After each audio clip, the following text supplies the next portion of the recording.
Hello baby.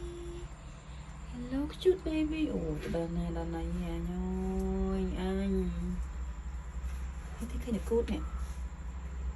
Tiêu, tiêu, tiêu, tiêu. Tiêu, tiêu, tiêu. Nè, có đếch đi cho má. Bắt nhưng mà ra là sống. Nè.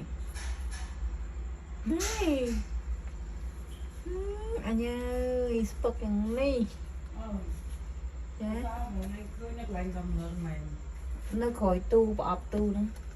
Nó khom năm qua bao giờ khổ năm qua đang mỏng bạn ôi đây mày thì sẽ bỏ lại bỏ tỏi nhỉ bài bài thân nào đấy anh ấy thông nè phải đổ đũa thế nhỉ sẽ bỏ bay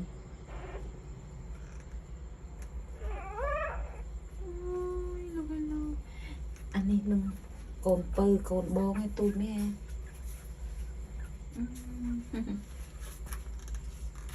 nó sẽ bỏ cái cắt tông mà đài là thế nè ăn khai cà phê thọt chó son kìa chắc smart kìa đây cho mày đổ để cho mày đổ ấy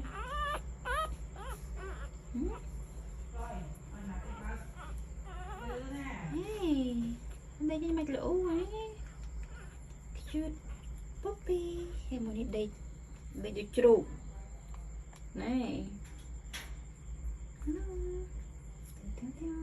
tiêu này tập bò mà hay ấy chắc thằng mày riêng ghê riêng nó cái trend cái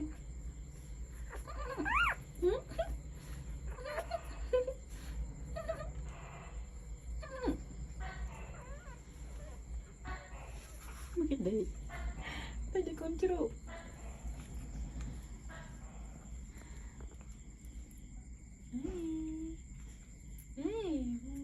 đây đó này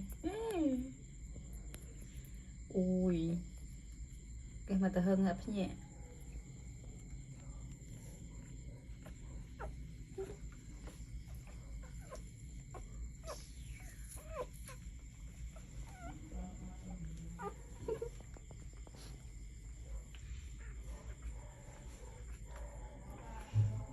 tane teror ke